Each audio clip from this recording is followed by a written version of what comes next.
It's great to be here in Louisville. We were in the Sweet 16 2 years ago. It's a lot different situation this year with having the arenas full. Completely different team. You know, Quinterly's the only scholarship player that was on both teams. He's obviously playing great for us now. He played great for us then, but come back with two separate teams. You know, all the teams in the Sweet 16 are pretty good. San Diego State's really good. You know, we've got two teams with us and them that are both top 5 in the country in defensive efficiency. They're a great defensive team. They've got a lot of players on the offensive side that can create shots. We're going to have to be great defensively. You know, there's similarities in that. There's obviously style of play differences. They play a lot slower. We try to get it up and down. You know, so it's going to be who can make it more their tempo. But I think we've been able to show that we win games in the half court too. You know, when you've got a good defense, I think you're in most games. So we're going to have to be great defensively. We're going to have to rebound the ball well. And, you know, we're still going to try to play fast, but we're not, you know, if you watch us play, we don't force the tempo on our defensive end. You know, we're not gambling, pressing, trying to get the tempo. We're playing pretty solid on the defensive end. So, you know, we'll push on offense, try to score early. If they're getting back and not letting us score early, we've won plenty of games in the half court too. So we're confident we can win either way, but we're going to have to be tough. They're an older group. We're younger. We don't have near the experience they have, which, you know, with most groups, I think that'd worry you. I think this group's shown how much maturity we have.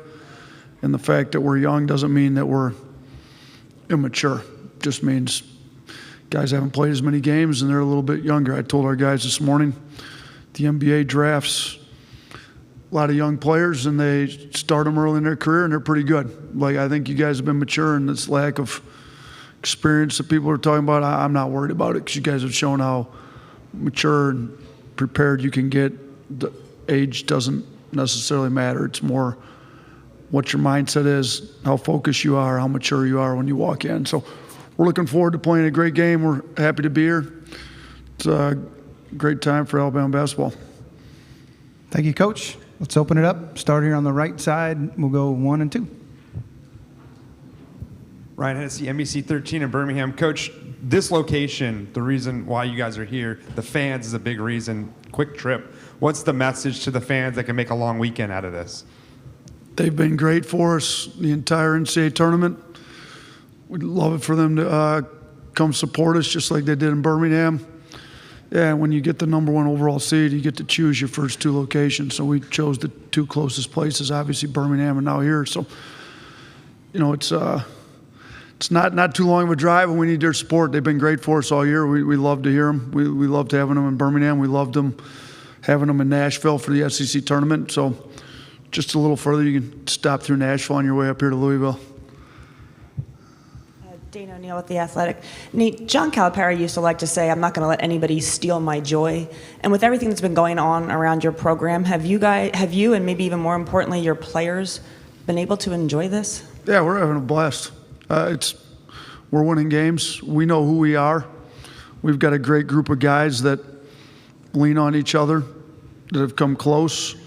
We've never lost sight of the fact that we have a heartbreaking situation surrounding the program. Like, that's the fact that we have such a good group of guys enables them to keep that, as they should, be a serious matter, and it has been. But, you know, you play basketball from the time you were young to get to these moments, and we're going to enjoy these moments. That they've earned the right to enjoy the moment they're in, and I think our guys are having a lot of fun. And you know what?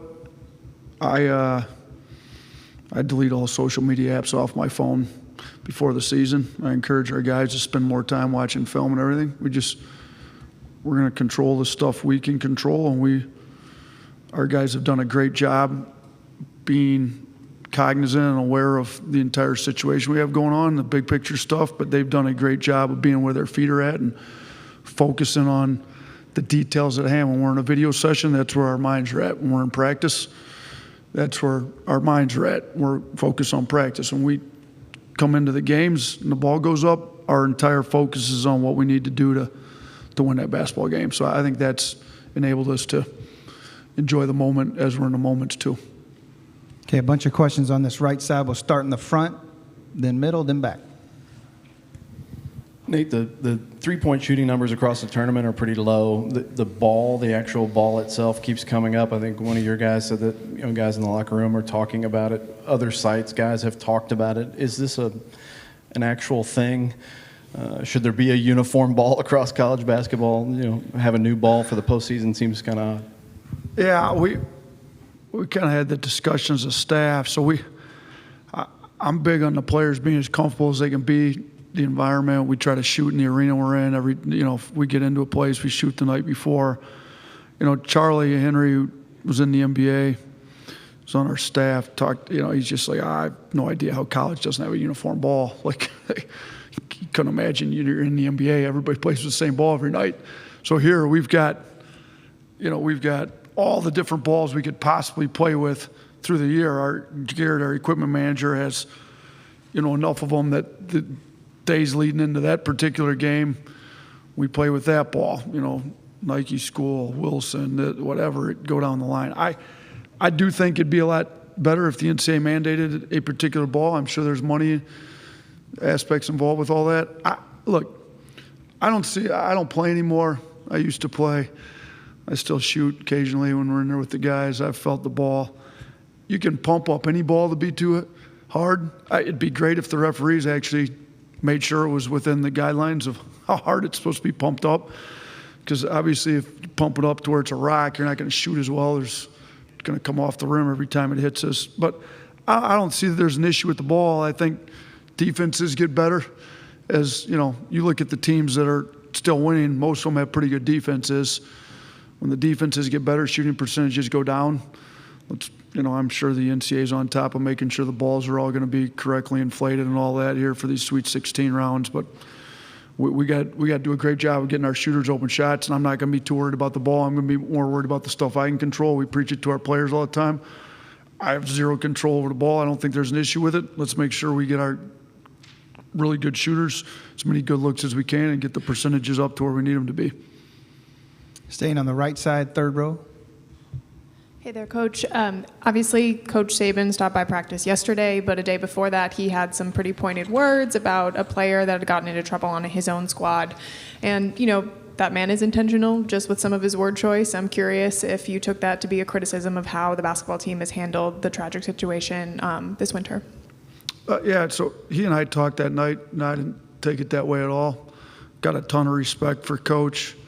I said my opening press conference when I got hired at Alabama that he may be the best coach for team sports in modern sports history. When I was a high school coach back in Romulus, I had a whole section of Saban quotes in our practice plan. I still have it. I probably use them a little less now that we're here, and they get plenty of Saban quotes just in the regular media. But I've got a ton of respect for him. He's been tremendously supportive of our program since he's got here. He says it all the time. He wants the entire athletic department to do well. He's been at multiple games this year. He came yesterday to speak to the team, and he was good. Players loved it. He and I got a great relationship, and I'm really thankful for the support that he's given us and continues to give us with the basketball program at Alabama. Okay, we have two more questions here in the back row on the right, and then we'll go to the left side. Billy Witz with the New York Times. Nate, the Alabama, I'm sure like a lot of schools, they bring in speakers either externally or internally to address things like how to treat women, NIL opportunities, even media training. And I'm just wondering, even though like guns are legal in Alabama, I understand, but they're not allowed to be on campus. Are athletes at all counseled or addressed on issues dealing with guns? Yeah, we've had, like you said, we bring in speakers of all different types throughout the year. We've had that's been addressed. Certainly, and we've got an unbelievable administration with us, and they take the opportunities when it's appropriate to re-emphasize things that have been previously talked about and need to be emphasized, and that's been done. And I think our administration and our coaching staff's done a great job using the resources we have at Alabama to really help these young men grow into better adults and better citizens moving forward. What was the message before? I'm sorry if this is more. What was the message then? I guess at some point earlier this season, before the shooting, about guns and whether just. I mean, we emphasize you have to follow university policy. There's university policy, and as a student athlete, you should be well above reproach on all university policies regarding any of that type of stuff. Okay, next question here on the right. Nate Kelly, Tuscaloosa News. Nate, San Diego State's three-point defense is, I think, number 4 in the country. What stands out about that group and what they do against around the perimeter? Yeah, so if you look at the way they guard, a lot of teams get their threes off, running a ball screen or an action. You got to pull a third defender in. That guy's got to go from rotation to help. They switch a lot, 1 through 5. I think they switch all the time, 1 through 4 on ball screens. A lot of times they switch with the 5. Sometimes they don't. They definitely have it in their package. But when you switch, you don't have to pull a third defender in. You guard the pick and roll with 2. Now you may have to get some help on a post up or helping your big, but they do a great job. As a whole concept of how they guard defensively. Their coaching staff does a great job, but then their players individually, we get a lot of threes. Our guys are able to beat players one-on-one, so obviously they switch. They've got their power forward or center on, our point guard, and they can beat them, get in the lane. All of a sudden help comes, we spray the ball out. They do a great job not getting beat. So, people can look at, just get out, challenge. Well, it's more than that, because if you don't help once you get beat, you're giving up a layup. You see some teams just refuse to help. They're scared of the way we shoot it, so they're not going to help, and we end up with 40 at the rim attempts and shoot 80% of those. So you can't just choose to not help off our shooters, or you're going to give up layup after layup after layup, unless you can sit down and guard the ball and not get beat. They have really good individual defenders that don't get beat. We're going to have to do a great job on our offensive end. We've played some really good defenses in the SEC. You look at Tennessee's. If you look at the top 5 defenses, I think we're one of them. And then after we play San Diego State, I think we'll have played 3 out of the 4. So we played against great defenses. They didn't have fun. We lost at Tennessee. This is another one of them. We're going to have to be on point. They're tough. They're physical. They're big. They're strong. They move their feet. They take pride in it. So we're going to have to do a good job and be sharp, and we can't turn the ball over. That's another issue. They will force turnovers with how physical they are too. Got time for one more question, actually, and that's on the second row on the end, on the left. Right here, Nate. Danielle Lerner with the Houston Chronicle. I'm curious, with the David and Goliath narratives that tend to be really common throughout this tournament, how do you approach that as a 1 seed? Do you lean into it, or do you try to kind of flip it on its head a little bit, to motivate your guys and prevent from overlooking your opponents? Yeah, I think what makes the NCAA tournament such a great event is what you're talking about. I go back to when I was a kid, and you see these, I'm thinking about Bryce Drew and hitting a shot at Valpo and just all those great upsets and shots. But you've also got great games between 2 great teams. I'm thinking about, Bobby Hurley's Duke team where Christian Laettner hit the shot against Kentucky. That's one of my best memories, watching 2 really good teams play. So you don't just have to have the upsets to make for great TV and for the fans. You can have really good teams going at it, which is what I think we've got here. We never lie to our team and try to tell them this. We don't try to.